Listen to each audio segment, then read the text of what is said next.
Test 4. This is the IELTS listening test. You will hear a number of different recordings, and you will have to answer questions on what you hear. There will be time for you to read the instructions and questions, and you will have a chance to check your work. All the recordings will be played once only. The test is in 4 parts. At the end of the test, you will be given 10 minutes to transfer your answers to the answer sheet. Now turn to Part 1.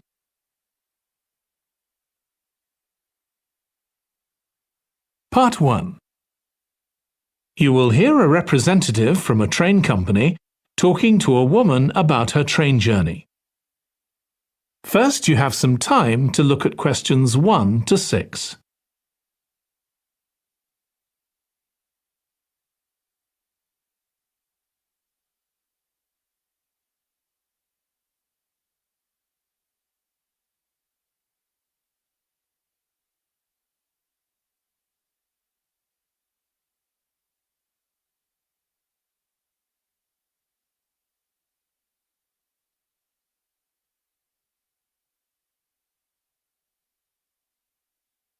Now listen carefully and answer questions 1 to 6.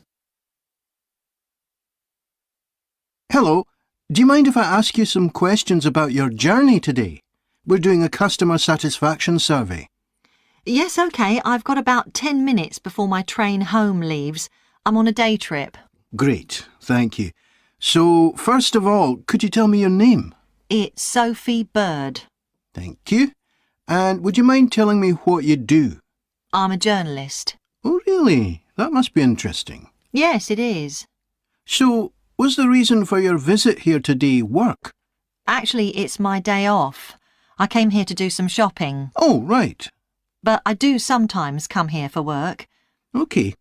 Now, I'd like to ask some questions about your journey today, if that's OK. Yes, no problem. Right. So, can you tell me which station you're travelling back to? Stormforth, where I live. Can I just check the spelling? Staunfirth?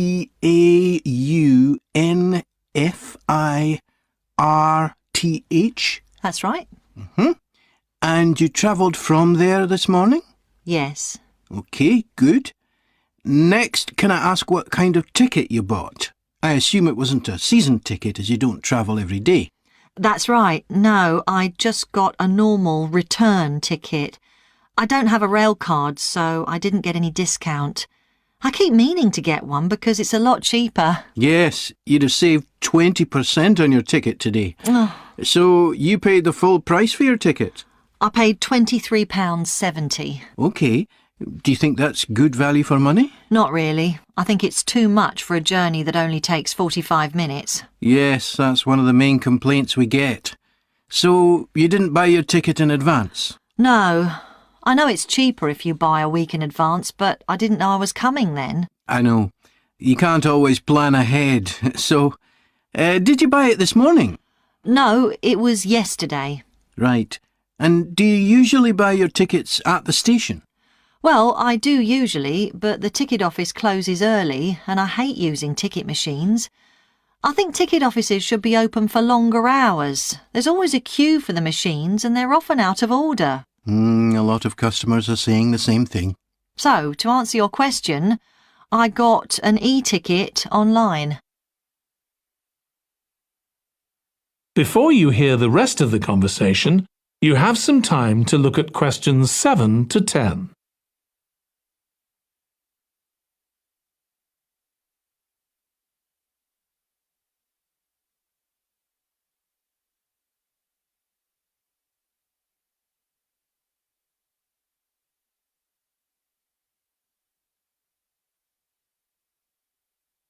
Now listen and answer questions 7 to 10. OK, thank you. Now I'd like to ask you about your satisfaction with your journey. So what would you say you were most satisfied with today? Well, I like the Wi-Fi on the train. It's improved a lot. It makes it easier for me to work if I want to. That's the first time today anyone's mentioned that. Oh. It's good to get some positive feedback on that. Mm. And is there anything you weren't satisfied with? Well, normally the trains run on time and are pretty reliable, but today there was a delay. The train was about 15 minutes behind schedule. OK, I'll put that down. Now, I'd also like to ask about the facilities at the station. You've probably noticed that the whole station's been upgraded. What are you most satisfied with? I think the best thing is that they've improved the amount of information about train times, etc., that's given to passengers. It's much clearer.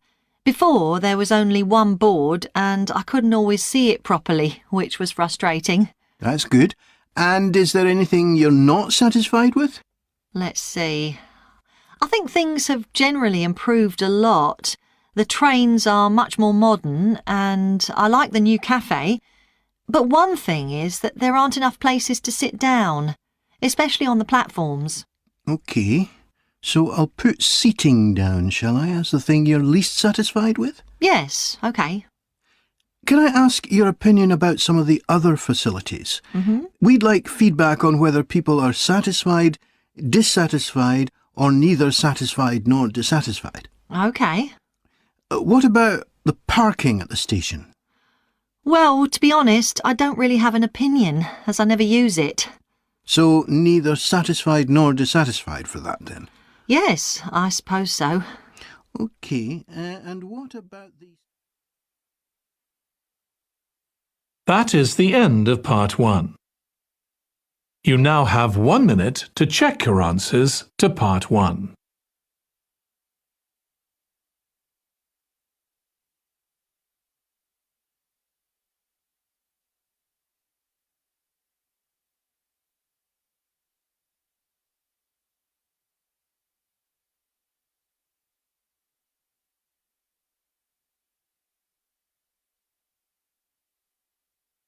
Part 2. You will hear the chair of a committee on park facilities addressing her local town council about changes that have been made to the park. First, you have some time to look at questions 11 to 16.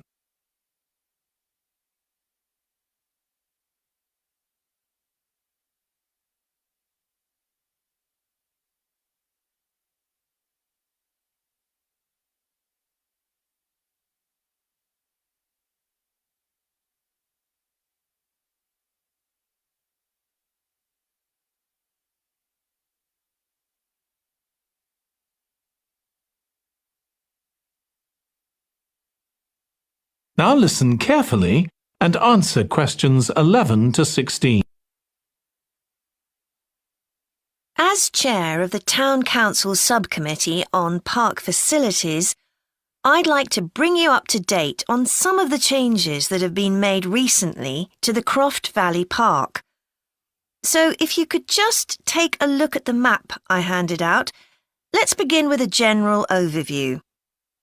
So, the basic arrangement of the park hasn't changed. It still has 2 gates, north and south, and a lake in the middle. The cafe continues to serve an assortment of drinks and snacks, and is still in the same place, looking out over the lake and next to the old museum.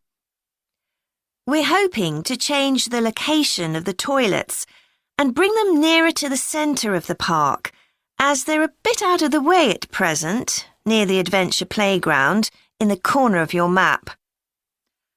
The formal gardens have been replanted and should be at their best in a month or 2. They used to be behind the old museum, but we've now used the space near the south gate, between the park boundary and the path that goes past the lake towards the old museum. We have a new outdoor gym for adults and children, which is already proving very popular. It's by the glass houses, just to the right of the path from the south gate. You have to look for it, as it's a bit hidden in the trees. One very successful introduction has been our skateboard ramp. It's in constant use during the evenings and holidays. It's near the old museum, at the end of a little path that leads off from the main path between the lake and the museum.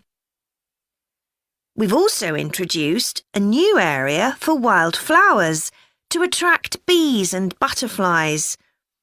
It's on a bend in the path that goes round the east side of the lake, just south of the adventure playground. Before you hear the rest of the presentation, you have some time to look at questions 17 to 20.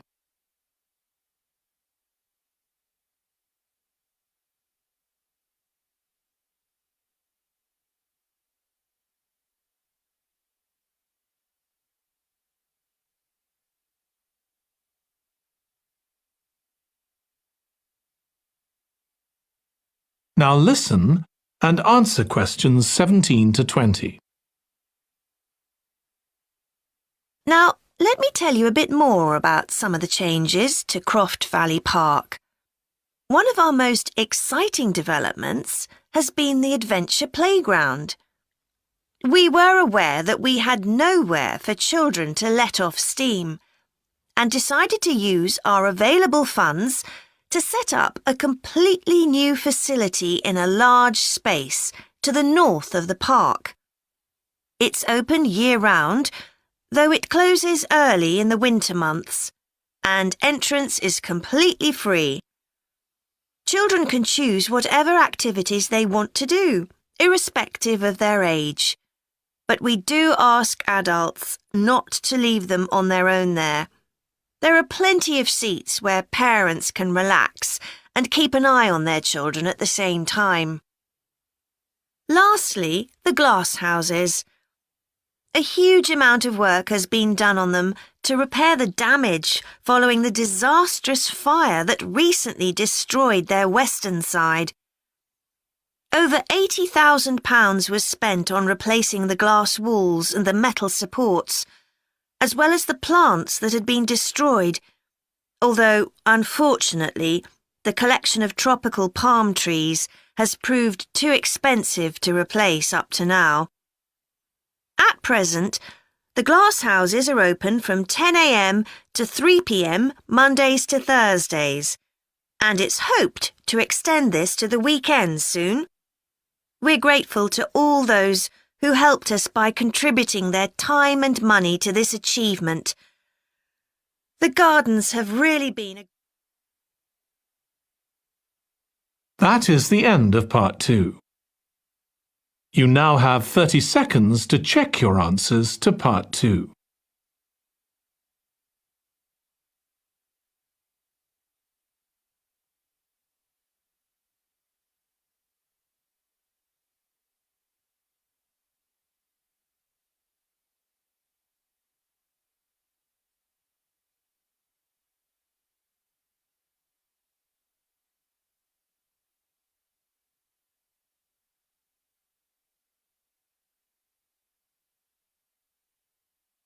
Part 3. You will hear two students of social history called Annie and Jack discussing their presentation about refrigeration. First, you have some time to look at questions 21 to 24.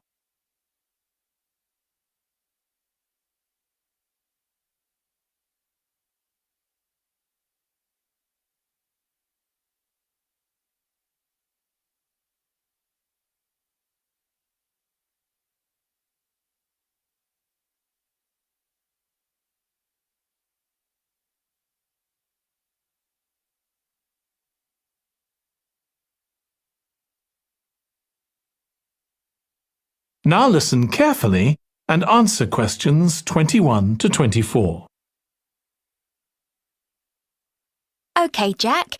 Before we plan our presentation about refrigeration, let's discuss what we've discovered so far. Fine, Annie, though I have to admit I haven't done much research yet. Nor me. But I found an interesting article about ice houses. I'd seen some 18th and 19th century ones here in the UK, so I knew they were often built in a shady area or underground, close to lakes that might freeze in the winter. Then blocks of ice could be cut and stored in the icehouse. But I didn't realise that insulating the blocks with straw or sawdust meant they didn't melt for months. The ancient Romans had refrigeration too. I didn't know that. Yes, pits were dug in the ground and snow was imported from the mountains, even though they were at quite a distance. The snow was stored in the pits. Ice formed at the bottom of it. Both the ice and the snow were then sold. The ice cost more than the snow, and my guess is that only the wealthy members of society could afford it. I wouldn't be surprised. I also came across an article about modern domestic fridges. Several different technologies are used, but they were too complex for me to understand. You have to wonder what happens when people get rid of old ones. You mean because the gases in them are harmful for the environment? Exactly. At least there are now plenty of organisations that will recycle most of the components safely. But of course, some people just dump old fridges in the countryside. It's hard to see how they can be stopped, unfortunately. In the UK, we get rid of 3 million a year altogether. That sounds a lot, especially because fridges hardly ever break down. That's right. In this country, we keep domestic fridges for 11 years on average, and a lot lasts for 20 or more. So if you divide the cost by the number of years you can use a fridge, they're not expensive, compared with some household appliances. True. I suppose manufacturers encourage people to spend more by making them different colours and designs. I'm sure when my parents bought their first fridge, they had hardly any choice. Yes, there's been quite a change. Before you hear the rest of the discussion, you have some time to look at questions 25 to 30.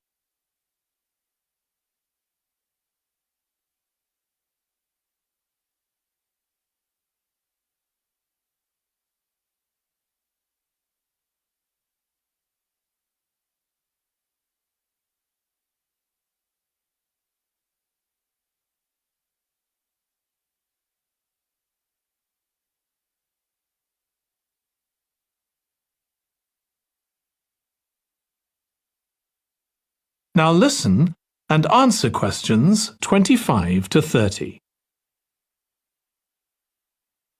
Right, let's make a list of topics to cover in our presentation and decide who's going to do more research on them. Then later we can get together and plan the next step. OK.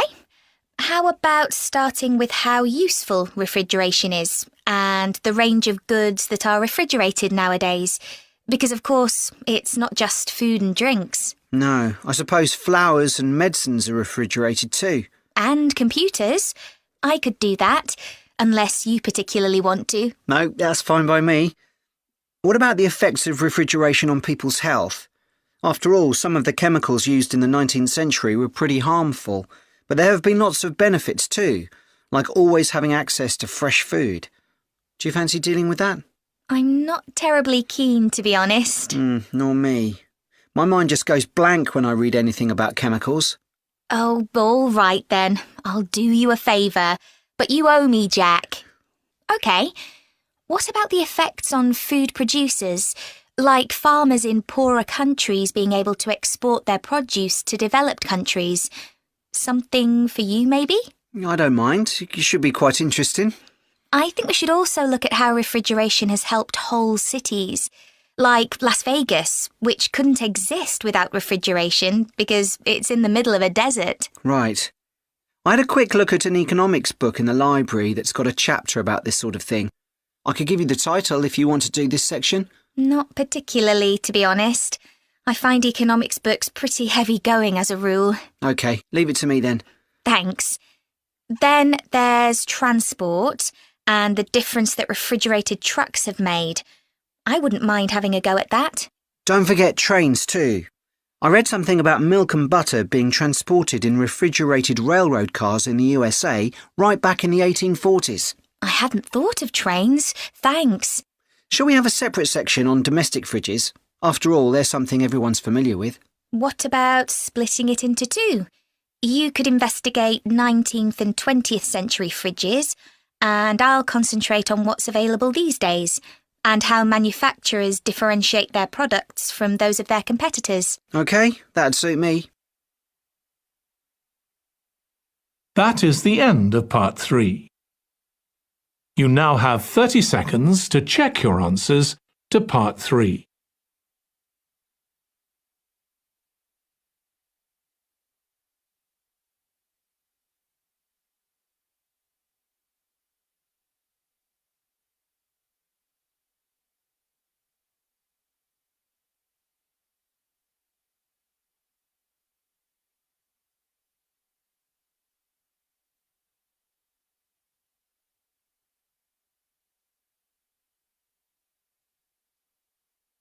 Part 4. You will hear a history student giving part of a presentation about changes in British society in the 19th century. First, you have some time to look at questions 31 to 40.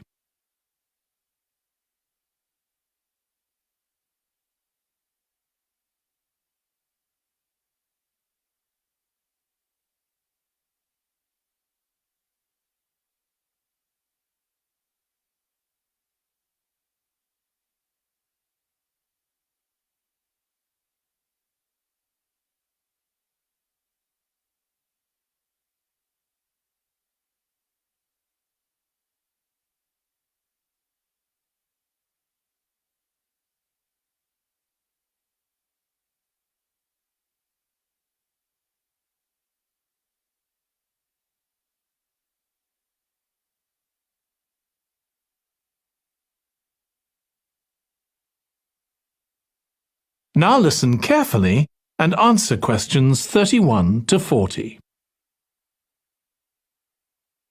Hi everyone. In this session, I'll be presenting my research about the social history of Britain during the Industrial Revolution. I particularly looked at how ordinary lives were affected by changes that happened at that time. This was a time that saw the beginning of a new phenomenon, consumerism, where buying and selling goods became a major part of ordinary people's lives. In fact, it was in the 19th century that the quantity and quality of people's possessions was used as an indication of the wealth of the country. Before this, the vast majority of people had very few possessions, but all that was changed by the Industrial Revolution. This was the era from the mid-18th to the late 19th century, when improvements in how goods were made, as well as in technology, triggered massive social changes that transformed life for just about everybody in several key areas. First, let's look at manufacturing. When it comes to manufacturing, we tend to think of the Industrial Revolution in images of steam engines and coal. And it's true that the Industrial Revolution couldn't have taken place at all if it weren't for these new sources of power. They marked an important shift away from the traditional watermills and windmills that had dominated before this. The most advanced industry for much of the 19th century was textiles. This meant that fashionable fabrics and lace and ribbons were made available to everyone. Before the Industrial Revolution, most people made goods to sell in small workshops, often in their own homes. But enormous new machines were now being created that could produce the goods faster and on a larger scale, and these required a lot more space. So large factories were built, replacing the workshops and forcing workers to travel to work. In fact, large numbers of people migrated from villages into towns as a result.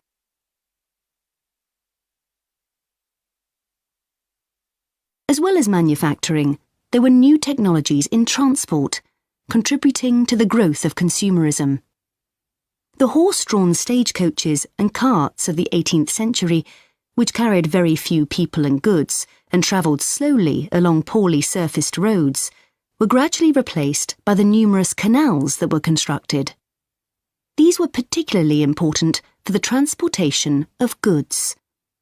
The canals gradually fell out of use, though, as railways were developed, becoming the main way of moving goods and people from one end of the country to the other.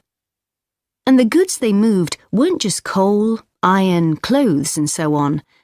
Significantly, they included newspapers, which meant that thousands of people were not only more knowledgeable about what was going on in the country, but could also read about what was available in the shops.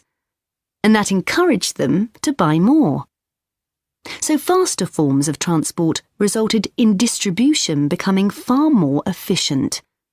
Goods could now be sold all over the country instead of just in the local market. The third main area that saw changes that contributed to consumerism was retailing. The number and quality of shops grew rapidly, and in particular, small shops suffered as customers flocked to the growing number of department stores, a form of retailing that was new in the 19th century. The entrepreneurs who opened these found new ways to stock them with goods and to attract customers. For instance, improved lighting inside greatly increased the visibility of the goods for sale. Another development that made goods more visible from outside resulted from the use of plate glass, which made it possible for windows to be much larger than previously. New ways of promoting goods were introduced too. Previously, the focus had been on informing potential customers about the availability of goods. Now, there was an explosion in advertising trying to persuade people to go shopping. Flanders claims that one of the great effects of the Industrial Revolution was that it created choice. All sorts of things that had previously been luxuries, from sugar to cutlery, became conveniences, and before long they turned into necessities. Life without sugar or cutlery was unimaginable, rather like mobile phones these days. That is the end of part 4. You now have 1 minute to check your answers to part 4.